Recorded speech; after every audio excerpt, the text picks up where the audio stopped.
बोलता पत्रकार जिस तरह से आप लगातार हंगामा टाइम्स पे दिखा रहे हैं कि लगातार पत्रकार सच बोल रहा है और आप सुन रहे हैं। नमस्कार, मैं अमित और आप देख रहे हैं हंगामा टाइम्स। इस वक्त हम बात करेंगे देश में महिला अपराध बढ़ने की। जिस तरह से लगातार महिला अपराध बढ़ रहे हैं, अभी हाल ही में उत्तर प्रदेश के हाथरस में जिस तरह से एक लड़की के साथ में गैंग रेप किया गया, उसके बाद उसको एक दर्दनाक मौत दी गई।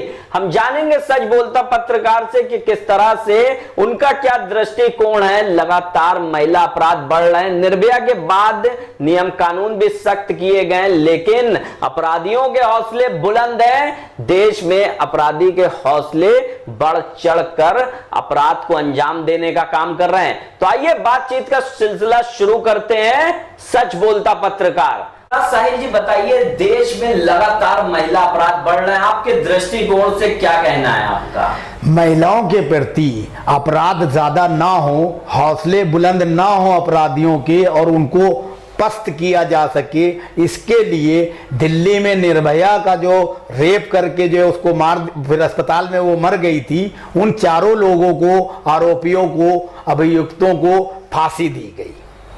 लेकिन फांसी दे देने के बावजूद भी निर्भया जैसे कांड आज भी जारी हैं। अभी जैसा कि आपने सवाल पूछा, हाथरस में जो है गैंग रेप करके जो है दर्दनाक मौत के घाट उतार दिया गया बालिका को।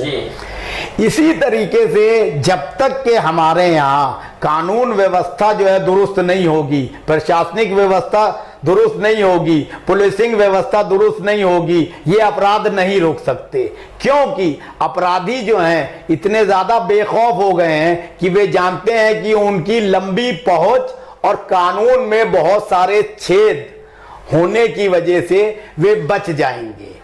जिन सवालों को या जिन घटनाओं को मीडिया उठाकर रात दिन जो है अपने उसमें पेपर में छापता है या चैनलों में दिखाता है, उस पे तो संज्ञान दबाव में ले लिया जाता है और फास्ट ट्रैक कोर्ट के तहत कार्रवाई करके अभियुक्तों को सजा भी दे दी जाती है। लेकिन हजारों केस ऐसे होते हैं जिनकी सुनवाई भी नहीं हो पाती है, क्योंकि उनकी पैरोकारी करने वाला ना कोई चैनल होता है, ना कोई मीडिया वाला होता है। सुशांत का केस जो है, एक केस हुआ, उसको लेके किस तरीके से मीडिया ने रात दिन काम किया, उससे पता चलता है कि हमारे देश का मीडिया भी दिग्भ्रमित है। वे भी वो साहिल जी, एक सवाल और मैं आपसे पूछूंगा कि हाथरस में जो इस गैंग रेप की घटना को अंजाम दिया अपराधियों ने, इसके ऊपर भीम आर्मी के चीफ चंद्रशेखर का प्रदर्शन करना, क्या किसी राजनीति से जुड़ाव संकेत या क्या इसके ऊपर क्या दृष्टिकोण है? ये बड़े दुर्भाग्य की बात है कि हमारे देश में कुछ राजनेता जो बड़े स्तर के हैं, वे छोटे टुटपुंजिए टाइप के लोगों को भी नेता बनाते हैं। जैसे उदाहरण के तौर पे अन्ना हजारे कोई महान व्यक्ति नहीं है, मैं रिकॉर्ड पे कह रहा हूं, अन्ना हजारे को बिठाया गया, उसको हीरो बनाया गया, उसने कांग्रेस की सरकार को अस्थिर का काम किया, बाबा रामदेव ने उसका साथ दिया।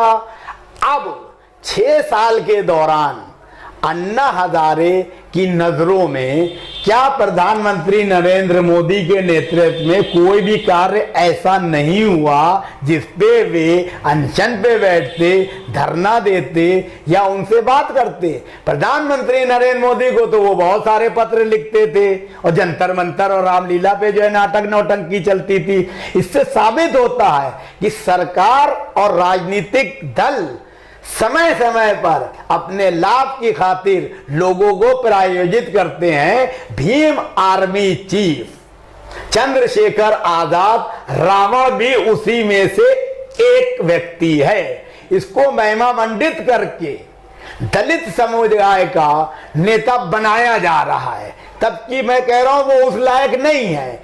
लेकिन राजनीतिक दलों को, बहन मायावती को डाउन करने के लिए एक दलित नेता को खड़ा करना है। इसी तरह कांग्रेस ने दलितों को आकर्षित करने के लिए बाबू जगजीवन राम को इतना बड़ा महिमा मंडन किया, फिर उनकी बेटी मीरा कुमार रही। इसी तरह मुस्लिम समुदाय के लोगों को भारतीय जनता पार्टी ने भी कुछ बढ़ाया, कांग्रेस ने भी बढ़ाया, समाजवादी ने भी बढ़ाया, बसपा ने भी बढ़ाया, राष्ट्रीय जनता दल ने भी बढ़ाया, यूनाइटेड जनता दल ने भी बढ़ाया। सब करते हैं, राजनीतिक गोटियां फैलाते हैं, बिठाते हैं। ये चीज जनता को समझना चाहिए और इनके झांसे में नहीं आना चाहिए। किस तरह से जो महिला अपराध देश में बढ़ रहे हैं, आपके दृष्टिकोण से कैसे लगाम लगाया जा सकता है? महिला अपराध पे लगाम जो है सिर्फ एक दृष्टि से लगाया जा सकता है कि जिस थाना क्षेत्र में वो घटना घटित हुई है, सबसे पहले तो उसको निलंबित करने वाला जो है, ये नाटक नौटंकी बंद करे शासन प्रशासन वाले।